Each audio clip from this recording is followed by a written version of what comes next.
Y pues vamos en este tiempo tomar la predicación, el tema que traemos, vamos a estar compartiendo. Pero antes de empezar, sí me gustaría de alguna manera recordarles, o no recordarles, sino preguntarles si se acuerdan de qué vimos la semana pasada. ¿Se acuerdan? ¿Qué tema fue el que vimos la semana pasada? A ver. Los dos cimientos. Y más o menos recuerdan de qué fue lo que hablamos. Una predicación sobre construir en la roca o sobre la arena, ¿no? Y cómo la palabra nos habla de que en medio de la iglesia va a haber personas que van a construir de una manera, pero también va a haber personas que van a construir de la otra manera. Los dos reciben el mismo mensaje, pero uno es el que construye sobre cimientos fuertes, sólidos, sobre la roca. Amén. También estuvimos viendo que en medio de la iglesia, nos habla Mateo, en el libro de Mateo 7, pues que también va a haber personas que van a estar en medio de la iglesia y que van a ser estos falsos profetas, falsos predicadores, que van a engañar a muchos, y que estos van a estar algún día delante en la presencia de Dios, y Dios les va a decir: "Oh, pues yo no los conozco, ustedes no los conozco a ustedes, apartados de mí". Es lo que nos mostró la predicación de los dos cimientos, y pues eso es algo tremendo. Por eso es que cada uno de nosotros debemos estar pendientes de estar escudriñando la palabra, estar creciendo en ella, estar creciendo en el conocimiento, para tener conciencia de todas estas cosas, y que la iglesia no caiga en este tipo de situaciones. El día de hoy vamos a compartir, siendo domingo de resurrección, vamos a hablar un poquito de lo que es la Pascua. Sabemos que por muchos años habíamos entendido de la Pascua como una tradición en la cual viene un conejito y pone huevitos y los esconden, y los niños vienen y los tienen que buscar, encontrarlos, y dentro del huevito, ¿qué es lo que trae? Dulce, premio, dinero. Si trae dinero, yo juego. No, pero vemos que ese tipo de tradiciones son las que se nos han enseñado y están bien marcadas en la sociedad. Para muchas personas creen que la Pascua es eso, es un conejo que pone huevitos y que los niños tienen que buscar, y esa es la celebración de la Pascua. Pero sabemos nosotros, o entendemos nosotros, que no es eso realmente. La Pascua tiene un significado totalmente diferente. La Pascua nos habla de la liberación en el Antiguo Testamento de lo que es el pueblo de Israel. Ahorita vamos a profundizar en eso, pero la Pascua no es el conejo con huevitos. Es una tradición que de alguna manera, esta tradición ha generado unidad. A lo mejor ese día en las familias se la pasan a gusto, a lo mejor hacen una comida y tienen un buen tiempo, lo cual es bueno, pero tenemos que entender y enseñar a las personas con las que convivimos de qué se trata realmente la Pascua. Amén. Bueno, lo primero que vamos a hacer en esta mañana es entrar en lo que es el contexto de la Pascua, ¿sí? Y como inicio vamos a ver qué significa la palabra Pascua. No sé si ustedes lo sepan, pero se los voy a decir el significado. El significado de la palabra Pascua. Antes de iniciar vamos a orar, porque ya estoy entrando a la predicación y no hemos orado. Señor, en esta mañana te queremos primeramente dar gracias, Padre, porque en esta mañana has permitido que tu iglesia te alabe, te adore, Señor, con cánticos, con ese tiempo de oración que hemos tenido. Hemos querido bendecir tu nombre, exaltar tu nombre, honrar tu nombre, Señor. Asimismo, Oramos por este tiempo de palabra, este tiempo de predicación que hemos de tener. Padre, que tú traigas esta palabra a nuestras vidas y nos hagas conocer más de ti y qué es el verdadero significado de la Pascua y todo tu sacrificio y todo lo que tú hiciste por nosotros. Permítanos entender estas cosas y aún compartírselas a aquellos que no lo conocen, a aquellos que piensan que este día es un día con tradiciones que no tienen nada que ver contigo. En el nombre de Jesús te damos gracias por lo que tú estás haciendo en medio de tu iglesia y por lo que vas a seguir haciendo. Amén. Bueno, ahora sí, hermanos, vamos a entrar de lleno a lo que es la predicación de la Pascua, en este domingo de resurrección. Significado de la palabra Pascua. La palabra Pascua viene del griego pascha, con S, pascha. En hebreo es Pesaj, ¿sí? Esa es la pronunciación en hebreo, Pesaj, pero no tiene una J al final, sino una H. Y en latín la palabra es Pascai. Pascai. Estas tres palabras significan básicamente pasó o paso y pasar de largo. Estas son definiciones o significados de la palabra Pascua. En estos significados de la palabra Pascua vamos a ver más adelante una confirmación con la palabra de Dios de estos significados. Amén. Más adelantito vamos a ver con la misma palabra cómo confirma estos significados. ¿Qué se celebra la Pascua? Bueno, en el Antiguo Testamento nos muestra que la Pascua inició cuando Dios iba a liberar al pueblo de Israel de la mano de Faraón. Acuérdense que el pueblo de Israel estuvo esclavizado por Egipto por más de 430 años por ahí. Aproximadamente 430 años estuvo bajo la esclavitud. Y entonces ellos tenían que servir al pueblo de Egipto. Y ellos tenían que hacer las obras más duras que Faraón pedía. Siempre que leemos la palabra de Dios nos damos cuenta que a ellos eran los que se les encargaba levantar estructuras, entonces tenían que hacer ladrillo y tenían que hacer los trabajos más duros, ¿verdad? Estos son los que se le ponían al pueblo de Israel que hicieran. Entonces Dios escucha el clamor del pueblo de Israel y al escuchar su clamor Él recuerda el pacto que había hecho con Abraham, recuerda el pacto que había hecho con Isaac, con Jacob. Y entonces al oír el clamor de su pueblo, Él decide, voy a liberar a mi pueblo. ¿Sí? Lo voy a liberar de la mano dura de Faraón. ¿Por qué? Porque yo voy a cumplir mi pacto. Y los voy a traer a la tierra prometida. ¿Sí? La tierra de Canaán. Amén. Bueno, ese es de alguna manera el contexto de lo que pasó en la Pascua o el inicio de la Pascua, cuando Dios decide liberar al pueblo de Israel de la mano dura de Faraón. Amén. Vamos a leer Éxodo 6, 5 y 6. Para liberar al pueblo de Israel, Dios empieza a hacer obras poderosas que iban a mostrar de alguna manera a Faraón que él era el Dios poderoso, que él era el Dios todopoderoso, que él era el Dios verdadero. Y eso es lo que vamos a ir mirando ahorita. Éxodo 5, 6 y 5. ¿Ya lo tienen? Bueno. Dice así: Asimismo, yo he oído el gemido de los hijos de Israel, a quienes hacen servir los egipcios, y me he acordado de mi pacto. Por tanto, dirás a los hijos de Israel: yo soy Jehová, y yo os sacaré de debajo de las tareas pesadas de Egipto, y os libraré de su servidumbre, y os redimiré con brazo extendido y con juicios grandes.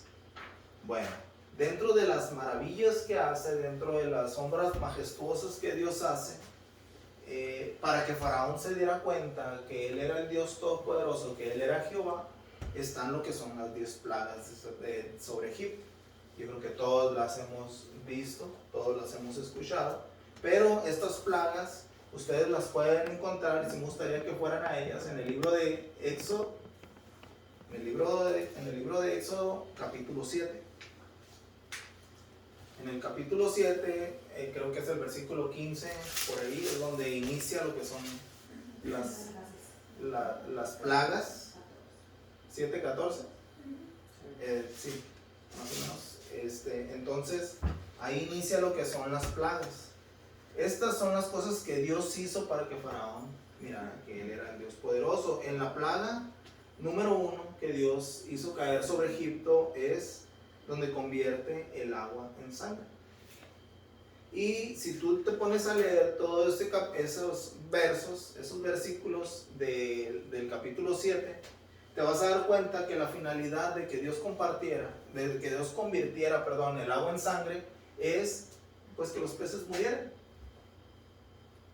Esa fue una de las finalidades, que los peces murieran y que los egipcios no pudieran tomar agua del río. Entonces esa fue una de las finalidades de la que cayera esta plaga sobre Egipto, que ellos no pudieran beber agua del río. Este fue el inicio, ¿sí? Fue el inicio de las plagas, las cuales cayeron sobre Egipto. Esa la pueden encontrar en el capítulo 7. Después viene otra plaga, que es la plaga de las ranas, ¿sí? Yo en esta parte de la predicación, yo te quiero llevar a que tú te pongas a pensar un poquito. ¿Cómo sería si estuvieras tú lleno de ranas por todos lados en tu casa? ¿Cómo sería a la hora que comieras? ¿Cómo sería a la hora de dormir? ¿Cómo sería el ruidito que hacen las ranitas? Imagínate el ruidito por toda la noche. Si muchas veces un grillo no nos deja dormir, y es un solo grillo en toda la casa que se filtró por ahí está abajo de un sillón o algo. Un solo grillito no nos deja dormir. Ahora imagínate muchas ranas. Ranas por todos lados. Entonces, para que yo te llevo a esto, porque yo quiero que tú entiendas qué clase de cosas hizo Dios para que ellos pudieran entender. Mas sin embargo, Faraón endurecía su corazón. Él se daba cuenta. Él miraba que venía Aarón, venía Moisés, declaraban algo y pasaban las cosas, y aún así él decía, pero no voy a dejar ir a mi pueblo, no voy a dejar ir. Y había ranas por todos lados, con el ruidito día y noche, en medio de la comida les brincaban las ranas por todos lados. Entonces eso es algo que Dios hizo tremendo, para que pudiera él entender que él era el Dios Todopoderoso, que él era Jehová de los ejércitos. Amén. Después vemos otra de las plagas, que es la plaga de los piojos. Amén. Ay, ya se empezaron a rascar. Bueno, dentro de las plagas de los piojos, sobre los habitantes como también en los animales de Egipto. Imagínate esto. Faraón con piojos. La familia de Faraón con piojos. Los siervos de Faraón con piojos. Los animales que querían comer con piojos. Todo lleno de piojos por todos lados. Eso es algo que Dios hizo también para que él pudiera observar todo esto. Después vamos a otra de las plagas. Ustedes pueden irlas viendo ahí en su Biblia, ahí están, y las puse en orden. Y más o menos lo que les estoy diciendo es el contexto de lo que, si ustedes leen, se van a dar cuenta que sería eso mismo. Después de la plaga de los piojos sería la plaga de las moscas. Plaga de moscas de todo tipo. Sobre la casa de Faraón y sobre todo el pueblo de Egipto. Y cuando yo leía esta parte me estaba acordando de un conductor que estaba en la televisión y se iba a tomar un trago de café y tenía una mosca y se come la mosca. Y se come la mosca y no se da cuenta. Y cuando se da cuenta creo que hasta se cae de la silla del susto de que se estaba comiendo la mosca. Ahora yo te quiero llevar a ti a que tú pienses, era toda clase de mosca. Imagínate una mosquita panteonera en la hora que tú estás comiendo. Imagínate un bostezo donde entra la mosca panteonera. Bueno, pues todas estas plagas vinieron sobre el pueblo de Egipto, sobre la tierra de Egipto. Y eso es algo que Dios hacía, porque Él quería que Faraón se diera cuenta de cuál era su poder. ¿Amén? Una plaguita de moscas. Si a veces con 2 o 3 mosquitas que andan dentro de la casa, ay, anda uno con que las moscas como enfadan y queriéndolas matar, ¿no? Después de esta plaga vino otra plaga, que es la plaga en el ganado. Esta plaga afectó al ganado, solamente al ganado de Egipto. ¿Sí? Todo el ganado murió de Egipto. Si tú lees esos versículos te vas a dar cuenta de que habla sobre eso, pero no murió ninguno del ganado del pueblo de Israel. Ninguno del ganado del pueblo de Israel pereció, solamente el ganado del pueblo de Egipto. Después de esta plaga viene lo que es la plaga de las úlceras. Amén. Dios, usando a Moisés y Aarón, llenó de cenizas toda la tierra de Egipto con la finalidad de crear úlceras en los habitantes y en su ganado. Eso fue lo que Dios hizo en medio de esta plaga. Amén. Eso fue lo que Dios hizo. Imagínate lleno de cenizas por todos lados, tu cuerpo cubierto de cenizas. Yo no sé si Dios haría que explotara un volcán o algo, pero había cenizas por todos lados. Eso no lo dice la Biblia, eso es una idea que yo tuve, ¿no? Mientras buscaba sobre cómo se generaban las llagas, muchos de los ejemplos venían referentes a los volcanes, pues es lo que cubre toda una ciudad, ¿no? Entonces, pues las cenizas vienen y caen sobre las personas y estas generan úlceras, llagas, quemaduras. Entonces, esto Dios lo hizo también. Después de esta plaga de las úlceras, vino lo que es la plaga de granizo. La plaga de granizo tenía la finalidad de matar a toda persona o ganado que estuviera fuera de sus casas. Esa era la finalidad de la plaga del granizo. Matar a todos aquellos que estuvieran fuera de sus casas. Si era el ganado, matarlo también. Solamente en la tierra de Egipto, en el pueblo de Egipto. ¿Bien? Después de esta plaga vino lo que son la plaga de las langostas. ¿Cuál era la finalidad de la plaga de las langostas? Bueno, la finalidad era comerse todo lo que había quedado después de la granizada. O sea, lo poco que dejó la granizada, la plaga de las langostas iba a venir y lo iba a acabar. Así fueron las plagas sobre Egipto. Fueron cosas duras. Y aún así, Faraón endurecía su corazón y no dejaba ir al pueblo de Israel. A pesar de ver todas estas cosas, Dios encegueció y endureció el corazón de Faraón y no lo dejaba ir. La finalidad de todo esto era que ellos pudieran entender cuán grande es Dios. Cuán grande es su poderío. Esa era la finalidad de todo esto. Que el pueblo de Egipto, que la tierra de Egipto y muchos otros pueblos conocieran lo que Dios había hecho para liberar a su pueblo. Y eso es algo bien tremendo. Después de la plaga de las langostas, viene lo que es la plaga de tinieblas, la cual cubrió todo por 3 días. Y no podían verse de una persona a otra. No podían ver a su prójimo, porque estaba todo cubierto con la plaga de tinieblas. Entonces todas estas cosas acontecieron sobre Egipto. Y les digo de nuevo, Faraón endurecía su corazón y no dejaba ir al pueblo de Israel. Todas estas plagas, hermanos, vinieron sobre Egipto, pero no así sobre el pueblo de Israel. Yo quiero que tú vayas a leer Éxodo 8:22. Y ahí nos va a decir por qué es que estas plagas no vinieron sobre el pueblo de Israel. Porque muchas personas tienen esta duda. ¿Cómo? Si vivían en el mismo lugar, ¿cómo afectaban a unos y a otros no?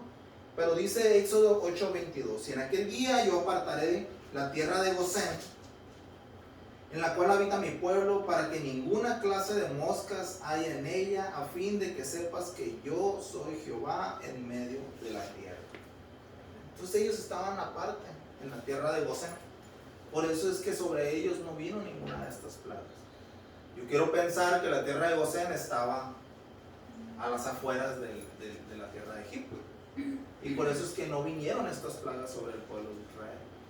Porque muchas personas sí tienen como ese, ¿cómo puede ser? Si ahí trabajaban, ahí estaban, a lo mejor vivían entre las casas, ¿no? Dice la palabra que ellos estaban en la tierra de Gosén.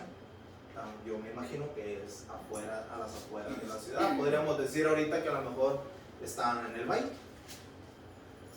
por decirlo así. O estaban, no sé, en Heber, aquí en Calexico, en Heber, a las afueritas de la ciudad. Podría ser que así estuviera en la tierra de Gosén. Por último está lo que es la muerte de los primogénitos. Aquí todo primogénito de la tierra de Egipto moriría, desde el primogénito de Faraón, como también el primogénito de los siervos y el primogénito de los animales. Y aquí es donde Dios empieza, empezó con las plagas, pero en esta última plaga es donde empieza lo que es la Pascua. Amén. Aquí es donde empieza lo que es la verdadera Pascua. Yo en todo lo que hemos leído, yo no veo ningún conejo, ni tampoco veo huevitos. Yo simplemente veo que Dios hizo cosas majestuosas para liberar a su pueblo de la esclavitud. Y la palabra misma dice que pues nosotros venimos a participar un poco de la Pascua, pero en otra manera, lo vamos a ver ahorita. Ahorita lo vamos a ver. La muerte de los primogénitos. Para que esta plaga no afectara al pueblo de Israel, pues Dios habló a la vida de Aarón, a la vida de Moisés. Dios habló y les dijo qué tenían que hacer. Y aquí es donde vamos a entrar de lleno al contexto de lo que es la Pascua. ¿Qué tenía que hacer el pueblo de Israel para que sus primogénitos no murieran? Vamos a leer Éxodo 12 del 3 al 7.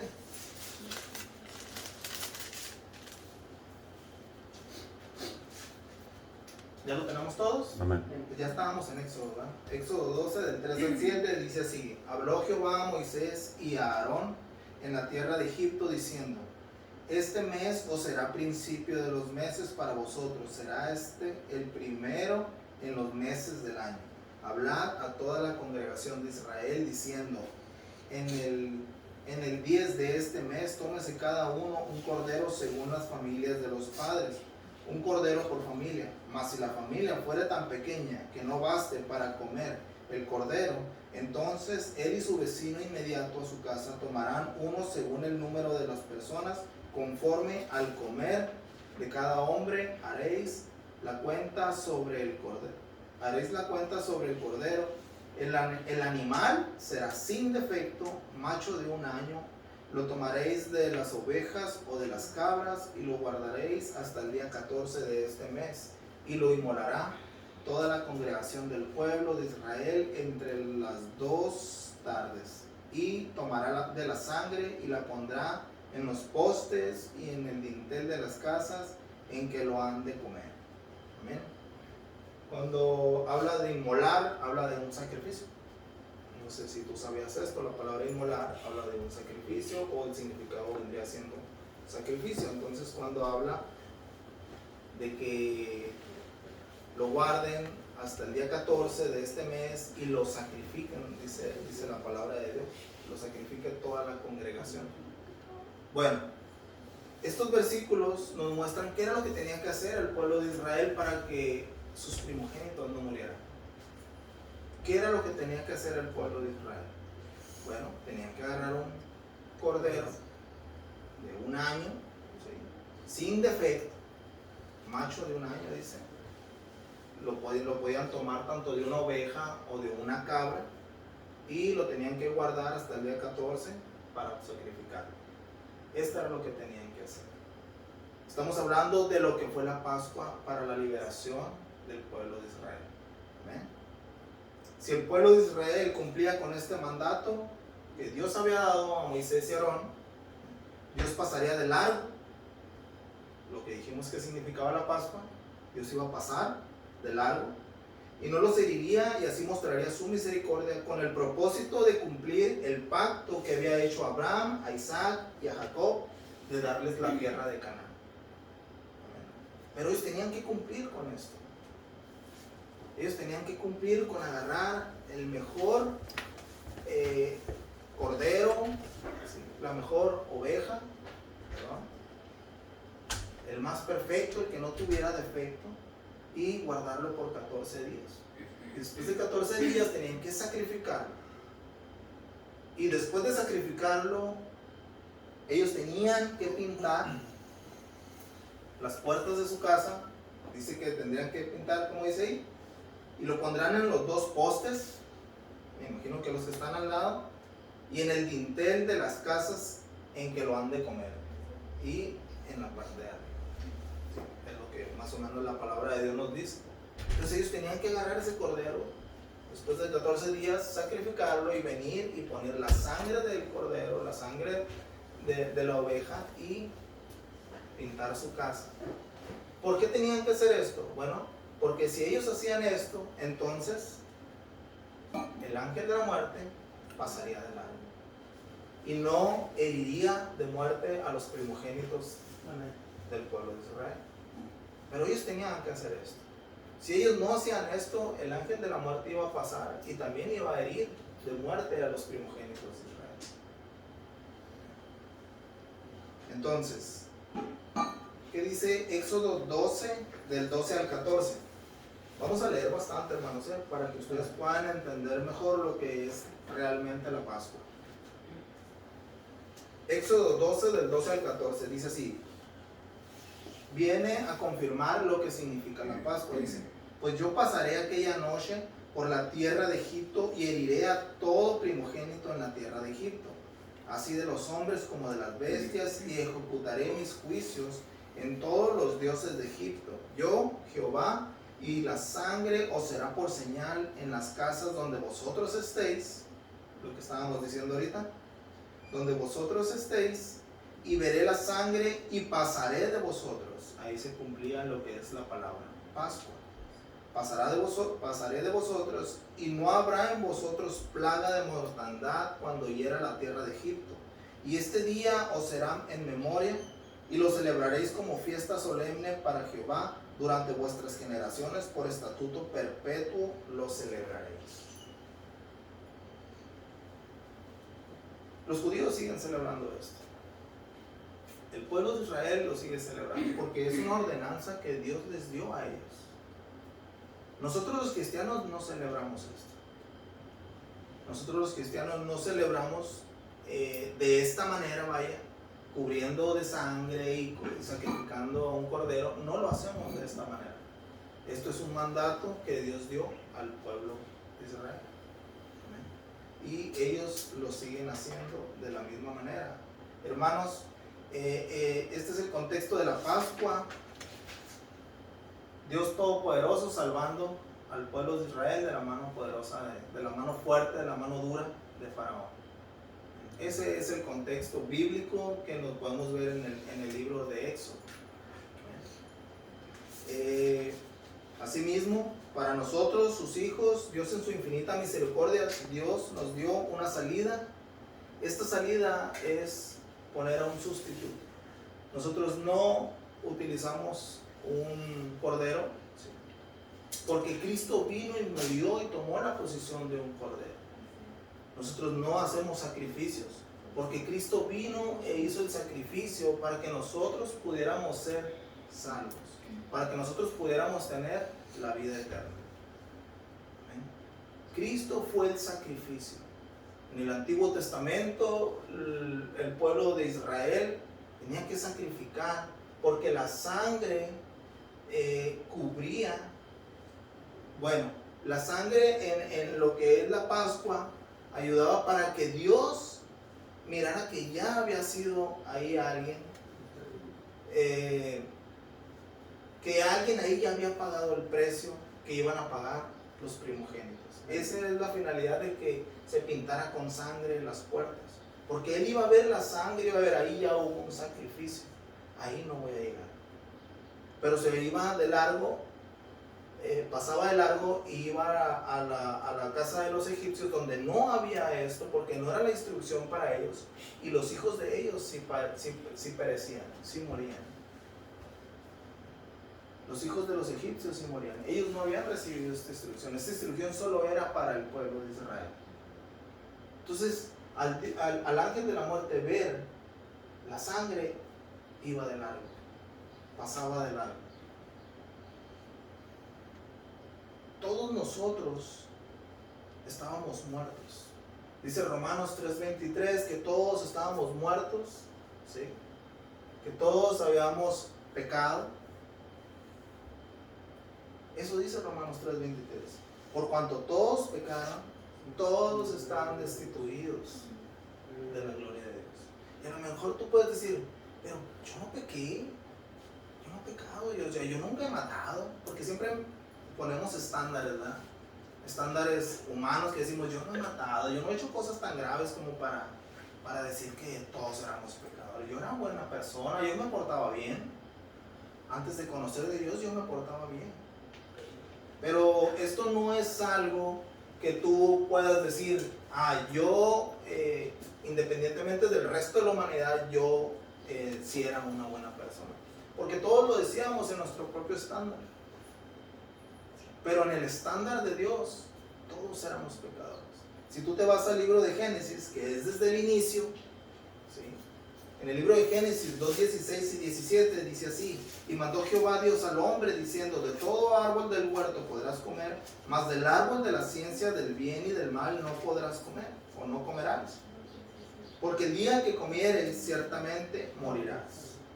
Cuando la palabra nos habla de morir, o en este aspecto en el Génesis nos habla de una separación que hubo entre Dios y el hombre por causa del pecado, por causa de la desobediencia. Entonces, cuando nosotros no conocemos de Dios, nosotros seguimos habitando en esa naturaleza pecaminosa. Un hombre que no ha reconocido el señorío de Jesucristo no puede venir. No puede venir a estar cerca de Dios. ¿Por qué? Porque su pecado sigue generando esa división entre Dios y el hombre. Nosotros tenemos que reconocer, el cristiano tiene que reconocer el señorío de Jesucristo en sus vidas. Y entonces recibe un perdón. Y entonces el cristiano puede acercarse a Dios. Pero aquella persona que no ha recibido ese perdón no puede acercarse a Dios porque sigue en la naturaleza pecaminosa. Nosotros tenemos que reconocer nuestro pecado y arrepentirnos delante de Dios. Y cuando nosotros nos arrepentimos, entonces el sacrificio de Jesucristo, lo que Jesucristo hizo en la cruz y su sangre derramada viene y nos cubre a nosotros. De tal manera que cuando nosotros oramos y venimos a pedir a Dios y platicamos con Dios, Dios nos escucha. ¿Por qué? Porque entonces Él no mira a Gilberto y su pecado. Él no mira a cada uno de ustedes y su pecado. Él mira en nosotros la sangre del Cordero, la sangre de Jesucristo. Y entonces, como Él mira la sangre de Jesucristo, Él nos escucha. ¿Amén? La sangre de Cristo es suficiente para nuestra salvación. Así como en ese momento se usó un cordero para la salvación de los primogénitos, así para nosotros es la sangre de Cristo. Para ellos los cubrió, a nosotros nos cubre también la sangre de Cristo. Y nos ha dado la salvación.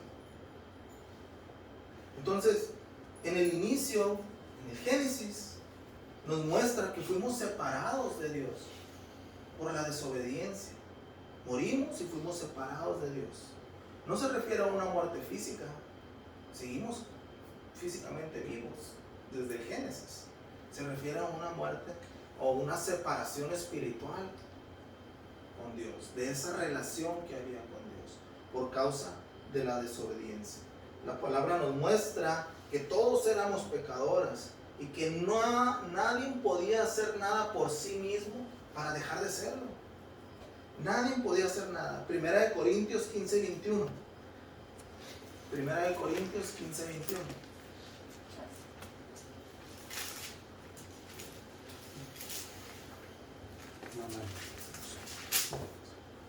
Primera de Corintios 15:21 dice así: porque ya que la muerte entró por un hombre, Adán, amén, eso yo se lo estoy agregando, Adán. Después dice, también por un hombre vino la resurrección de los muertos, Jesús, derramando su sangre en la cruz del Calvario como pago por nuestros pecados. Amén. Jesús pagó por nuestros pecados. Jesús pagó por nuestros pecados. Él vino y murió en la cruz, ¿sí?, y derramó su sangre por nosotros. Y ahora cuando Dios voltea y mira a cada uno de nosotros, ya no nos mira a nosotros. Mira a Jesús en cada uno de nosotros. Mira la sangre que fue derramada por nosotros. Eso es lo que Dios mira. Por eso es que somos santificados y podemos venir a orar, podemos venir a buscar de Él, podemos venir a buscar su rostro, venir a buscar o tratar de estar en su presencia. Por eso lo podemos hacer. Porque Él ya no mira a Gilberto, Él mira la sangre de Cristo en Gilberto, y entonces eso nos da entrada a poder venir a estar con Él. Amén. Eso es lo que para nosotros los cristianos es la Pascua. El sacrificio de Cristo. El sacrificio de Cristo. Dice primera de Pedro 3:18, porque también Cristo padeció una sola vez por los pecados, el justo por los injustos, para llevarnos a Dios, siendo la verdad muertos en la carne, pero vivificados en el Espíritu. ¿Amén? Cristo murió por cada uno de nosotros.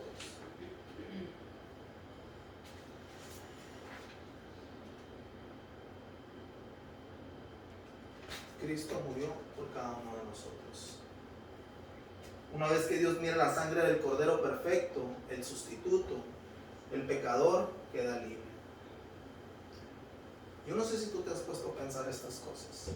Yo no sé si en tu diario vivir piensas en estas cosas. Pero eso es algo que nosotros debemos de recordar siempre. El sacrificio que Dios hizo por nosotros. Que tú seas parte de la familia, que tú seas parte de la iglesia de Cristo. Eso es algo grande, hermano, que muchas veces no consideramos en nuestra vida. Muchas veces dejamos de lado el sacrificio de Cristo en la cruz. Ni siquiera pensamos en eso. Nos enfocamos tanto en nuestra vida, nos enfocamos tanto en nuestro trabajo, en nuestras situaciones diarias, que no consideramos el sacrificio que Cristo hizo en la cruz. El precio que Él tuvo que pagar por cada uno de nosotros. Lo que Él hizo. Él no tenía pecado, pero se hizo pecado por cada uno de nosotros. Por cada uno de nosotros, para que nosotros pudiéramos venir al Padre. Para que nosotros pudiéramos venir y conocer al Padre y caminar con el Padre y tratar de hacer su voluntad. Porque no lo podíamos hacer, porque estábamos separados de Él por causa del pecado. Entonces, si Dios hizo esto por nosotros, si Jesús hizo esto por nosotros, ¿cuál debería ser nuestra actitud? ¿Cuál debería ser nuestra posición? Esforzarnos cada día por cumplir su palabra. Esforzarnos cada día en nuestro caminar diario. Esforzarnos cada día por mostrar el testimonio de lo que Cristo hizo por nosotros. Enseñarle a la gente lo que realmente es la Pascua. Enseñarle que Cristo es realmente la sangre que fue derramada por nosotros, por cada uno de nosotros, y por los que aún no le conocen, para que puedan venir en algún momento, si es la voluntad de Dios. Cada uno de nosotros debería tener la conciencia de esto y caminar en esto. Una conciencia diaria. El cristiano no puede estar ajeno a esto. El cristiano tiene que tener esto presente en su vida. No nomás somos cristianos como cuando estamos en la iglesia. No nomás reconocemos el sacrificio de Cristo cuando estamos en la iglesia. Nosotros debemos de reconocer el sacrificio de Cristo allá afuera, en nuestras casas, en nuestros trabajos, en medio de la comunión con otras personas. Siempre tenerlo presente, siempre considerarlo. Amén. Esto es algo que debemos de hacer cada uno de nosotros. Cuando nosotros caminamos en esta manera, entonces empieza nuestra vida a generar frutos. Empieza a tener testimonio delante de las personas. Y las personas empiezan a entender lo que realmente es Cristo en nuestra vida, lo que Él hizo. Pero muchas veces no lo saben porque nosotros no damos testimonio de ello. Muchas veces no lo saben porque nosotros mismos nos quedamos callados del sacrificio de Cristo. El día de hoy se conmemora o se celebra el domingo de resurrección. Es cuando Cristo resucitó de los muertos. Y gracias a que Él resucitó, nosotros podemos entender hoy en día que nosotros vamos a resucitar juntamente con Él. Que nosotros vamos a poder estar con Él. Que nosotros vamos a estar en la presencia del Padre. Gracias a que Cristo resucitó. Si Él no hubiese resucitado, en vano sería toda la iglesia. En vano sería que estuviéramos aquí reunidos. No serviría de nada. Pero Él resucitó. Resucitó el tercer día. Él resucitó el tercer día. Y gracias a eso nosotros podemos saber y entendemos que nosotros hemos de resucitar juntamente con Él. Y que vamos a estar también en la presencia de Dios en el día que nosotros partamos, en el día que nosotros muramos, o si Él viene por nosotros antes. Hemos de estar delante de la presencia de Dios. El sacrificio que Cristo hizo no lo podía hacer nadie más, porque el Cordero tenía que ser perfecto y Cristo fue perfecto, sin mancha alguna, sin mácula, sin pecado. Y siendo perfecto, Él vino y murió por nosotros. Siempre decimos lo mismo, ¿no? Cristo pudo haber hecho que bajaran ángeles, que lo bajaran de esa cruz y que destruyera todas las cosas que había en ese lugar. Dios mismo pudo haber borrado la creación y haber hecho otra. Dios mismo lo pudo haber hecho. ¿Por qué dio a su Hijo en la cruz por nosotros?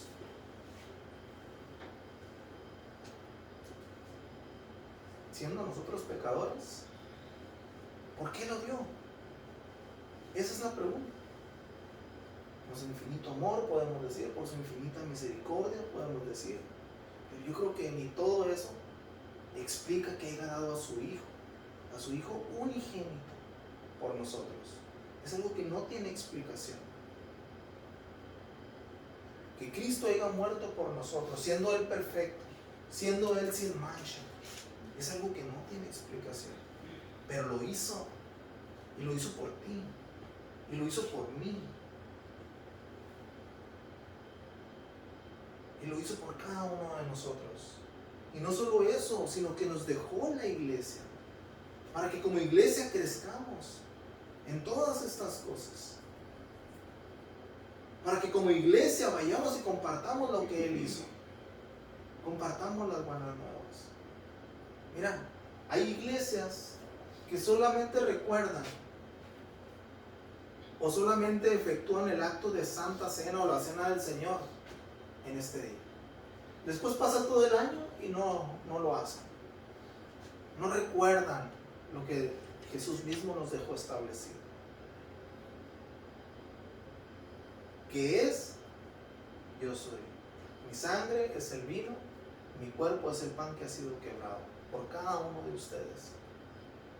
Y simplemente lo hacen en la Pascua. Y en el transcurso del año no lo hacen. Y nosotros hemos aprendido que esto es algo que se debe de recordar constantemente. Porque si aún recordándolo constantemente se nos olvida en el transcurso de los días. Nosotros no lo hacemos cada año. De hecho, el día de hoy no lo hacemos. Porque lo acabamos de hacer hace una semana, 2 semanas. Y porque lo vamos a hacer en 2 semanas. Entonces nosotros constantemente estamos recordando el sacrificio de Cristo. Con la finalidad de que la iglesia lo tenga presente. Esa es la finalidad del sacrificio de Cristo. Esa es la finalidad de celebrar la cena del Señor mes tras mes. Que la iglesia lo tenga presente. Que la iglesia pueda tener presente lo que Cristo hizo después de su última cena. Que es venir, morir, sí, y resucitar al tercer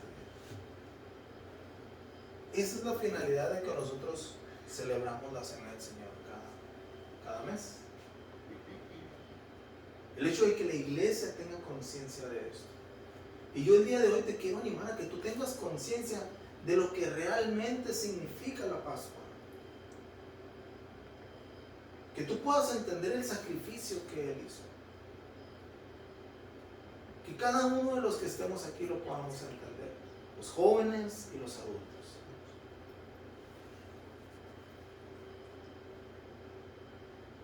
Porque no tiene explicación lo que Jesús hizo. Su infinito amor no tiene explicación. Y aún a pesar de que Él hizo eso, nosotros seguimos batallando, seguimos cayendo en pecado. Mucha gente no quiere conocerlo, a pesar del sacrificio de Cristo. Mucha gente no quiere reconocerlo, a pesar de lo que Él hizo, de venir y morir por cada uno de nosotros, por su creación. La gente no quiere reconocerlo. Pero tú y yo, que lo hemos reconocido y que hemos aceptado el señorío de Cristo en nuestras vidas y que nos esforzamos por tratar de cumplir con su voluntad, yo te quiero pedir que tú lo tengas presente, que tú lo reconozcas y que tú medites en el sacrificio de Cristo, porque realmente eso es lo que nosotros como cristianos celebramos. Esa es nuestra Pascua y lo tenemos que recordar siempre. Cada que nos juntemos hay que recordar el sacrificio de Cristo. Cada que nosotros estemos juntos como iglesia, recordemos el sacrificio de Cristo, lo que Él hizo en la cruz. De esa manera es que podemos honrar un poco lo que Él hizo. Primera de Pedro 2:24. Primera de Pedro 2:24.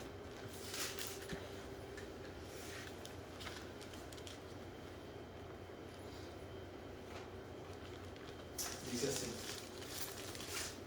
quien llevó él mismo nuestros pecados en su cuerpo sobre el madero, para que nosotros, estando muertos en los pecados, vivamos a la justicia, y por cuya herida fuisteis sanados.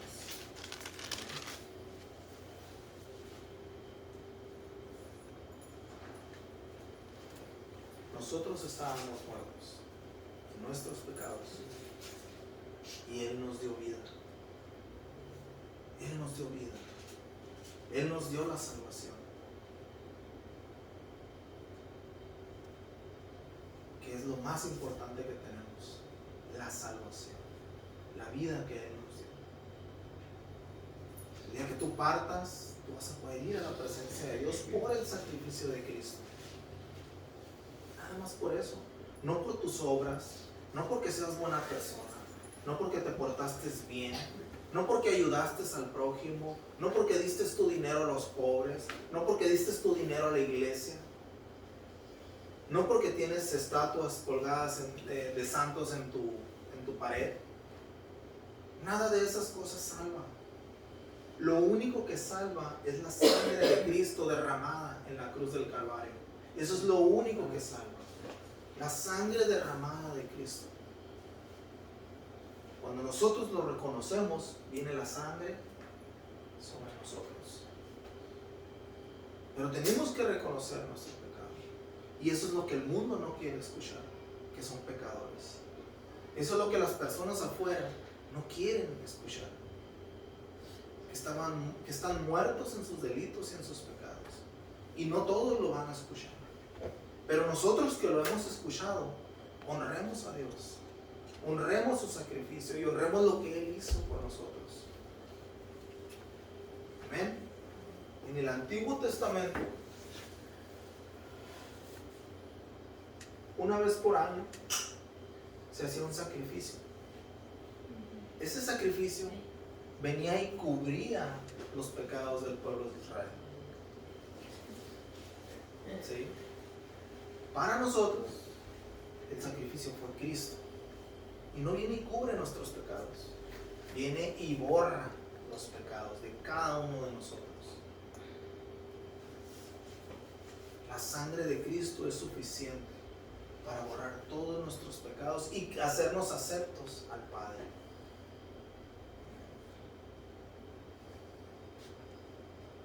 Que ellos hayan celebrado Pascua trajo la salvación de sus primogénitos. Que Cristo haya muerto por nosotros trae la salvación de todo aquel que lo reconoce. De todo aquel que lo reconoce como Señor de su vida. ¿Qué dice Juan 3:16?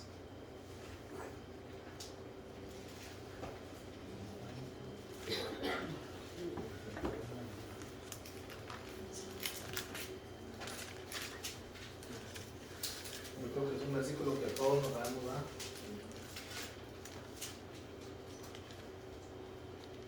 Dice así: porque de tal manera amó Dios al mundo que ha dado a su Hijo unigénito. Yo quiero que medites en esas palabras, porque cada que yo las leo y cada que pienso en ello, no entiendo. No entiendo este versículo. No lo comprendo. Dice: porque de tal manera amó Dios al mundo que ha dado a su Hijo unigénito, para que todo aquel que en Él cree no se pierda, mas tenga vida eterna. Porque no envió Dios a su Hijo al mundo para condenar al mundo, sino para que el mundo sea salvo por Él. Algo inexplicable. Dios dando a su Hijo unigénito para que nosotros podamos reconocerlo y podamos recibir la salvación, para que no nos perdamos.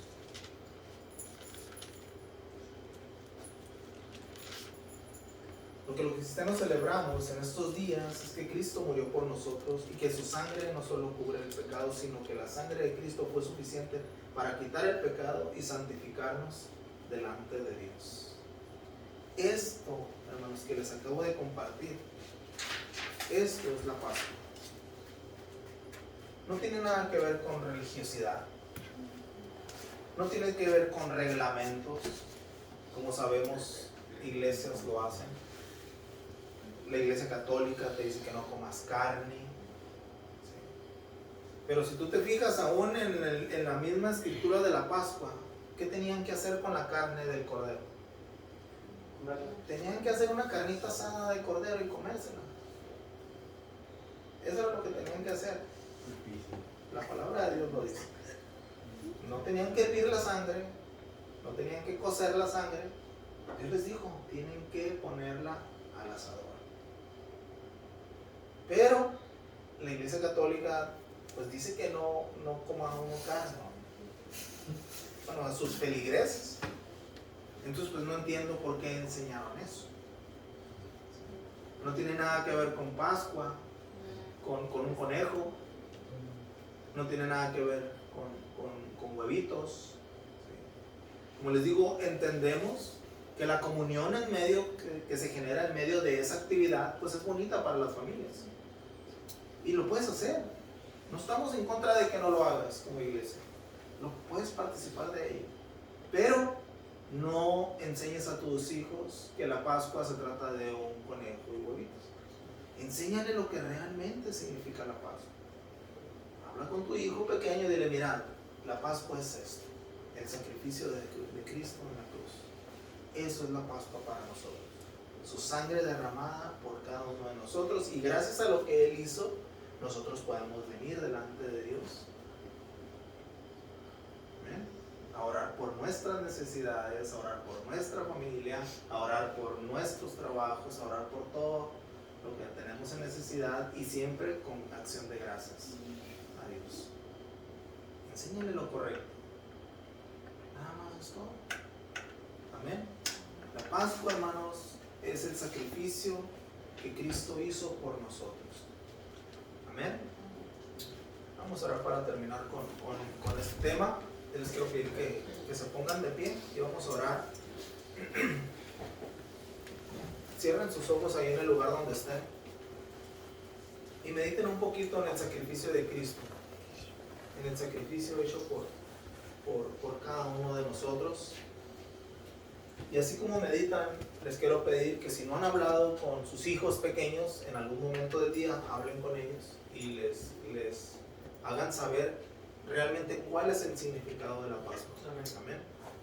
Señor, en esta tarde te damos gracias por la palabra que tú has traído a tu iglesia, Señor. Gracias por la instrucción, gracias por mostrarnos, Señor, que todo, Señor, la palabra del Antiguo Testamento es sombra y figura de lo que es el Nuevo, Señor. Gracias, Señor, porque nos muestras esto, cómo hiciste las cosas en el Antiguo Testamento y cómo las haces en el Nuevo Testamento con tus hijos, con cada uno de nosotros, con los cristianos, Señor. Padre, te damos gracias por tu sacrificio, porque has dado a tu Hijo unigénito, Señor, para que todos aquellos que creemos, Señor, podamos tener esta vida, la vida eterna que tú has derramado para todo aquel, o has dado a todo aquel que ha recibido, Señor, su señoría. Te damos gracias por eso, porque no somos dignos del sacrificio que tú hiciste, no somos dignos de tu crucifixión, no somos dignos de tu muerte, Señor. No somos dignos, Señor, pero tú lo hiciste por amor a nosotros, Señor. Un amor inexplicable, un amor que no alcanzamos a entender nosotros como humanos. No lo alcanzamos a entender, Señor, pero tú en tu infinito amor y en tu infinita misericordia, Señor, tuviste piedad de nosotros y diste a tu Hijo para que muriera en esa cruz, Señor, para que su sangre fuera derramada, Señor, siendo perfecto, siendo sin pecado, siendo sin mancha, Señor. Tú lo diste y Él murió por nosotros. Y te damos gracias por eso, Señor. Gracias por lo que tú hiciste en esa cruz. Gracias por tu sacrificio que no merecíamos. Gracias, Señor.